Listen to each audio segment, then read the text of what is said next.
With deep connections to nature, the world's indigenous peoples and local communities are experiencing some of the most pronounced effects of climate change. This video documents a United Nations process that is bringing together traditional communities and climate change scientists, especially at two conferences held in Mexico and Australia.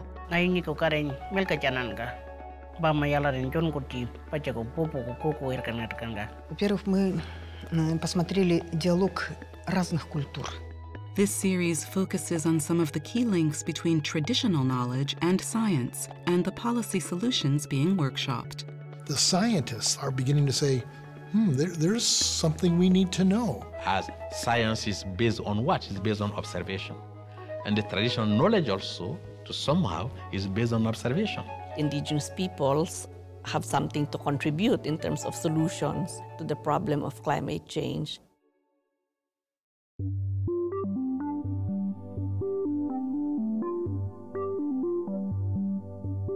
Energy supply accounts for almost 26% of global greenhouse gas emissions.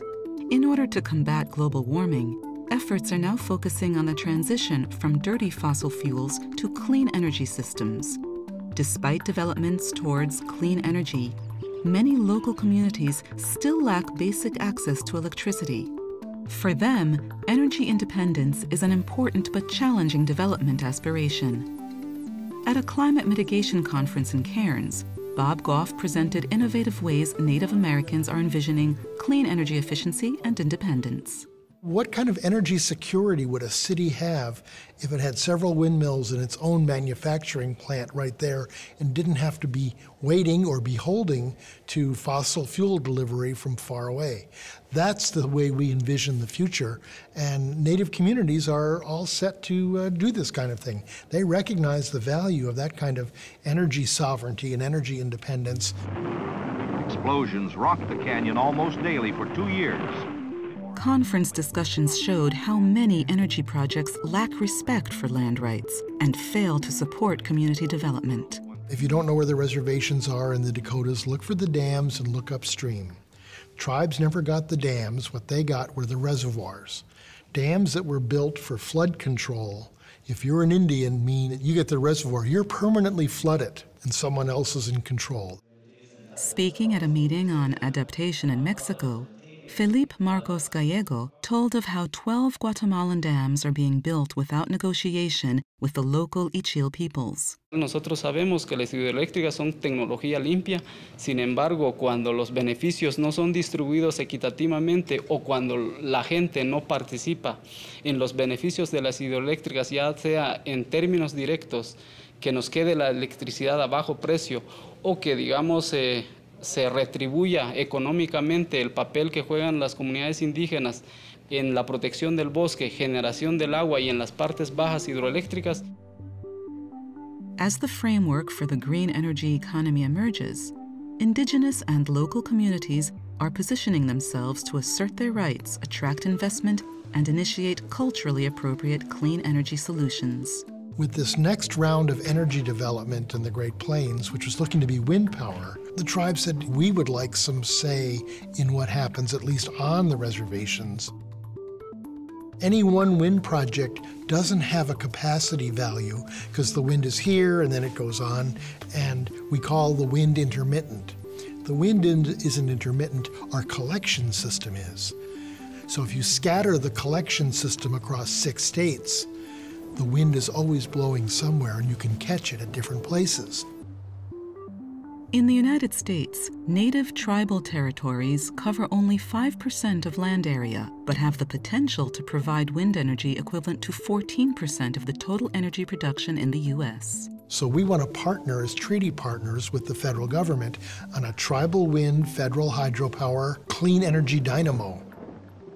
Coupling the two would not only give the region clean energy, but it would also build tribal economies based on renewable energy. Energy independence is increasingly being pursued by some of the world's most isolated peoples. Russian Altai delegates explained how they have embraced the cultural potentials of renewable energies. We are giving opportunity to traditional cultures to lead their traditional style of life having new technology and sources for energy, to have access to internet, light in their houses, stimulating young people to stay in their lands. Further north in the Russian Arctic, the Chukchi have been adopting renewable energy as a way of keeping their people on the land. Работает, наш образ жизни, конечно, это работает, конечно, лучше, чем в поселке жить. Оленевод жил бы в поселке, конечно, он бы и там, и не тот образ жизни, и пил бы много, или бы ушел бы в не то ли отдаленные места, вот, куда там.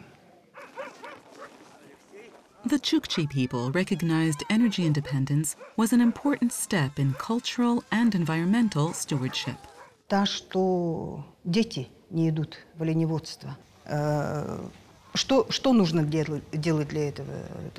Руководство общины Трубаорги очень часто задумывается, они советуются со старейшинами, они советуются с оленеводами, как нам быть в этом случае. И вот мы пришли как бы к одному и приняли очень важное решение – это внедрение солнечных батарей. To build and sustain the technical and maintenance skills needed for the solar venture, the community collaborated with Barefoot College in India and Arctic NGO Snow Change. The engine for this process is two grandmothers who went from Kolyma into India to be trained as solar engineers. And then now, after many twists and turns, the panels are in Kolyma finally, and the grandmothers are back. And the idea is to solar electrify the nomadic camps and these nomadic schools in the region where they come from. Through energy self-determination, Chukchi people are bringing 21st century clean energy living to their lands.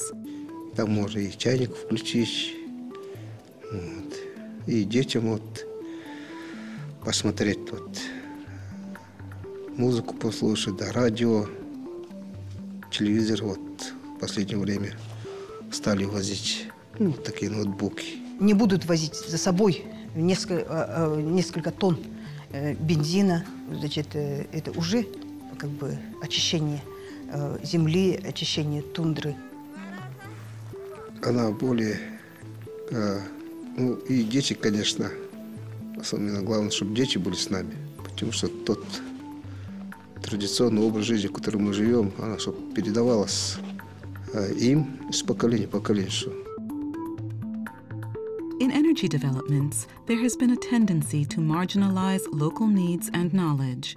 However, we have seen that through good local decisions and specialized climate mitigation incentives, it is possible to find culturally appropriate solutions and develop technology and capacity in line with long-term community aspirations.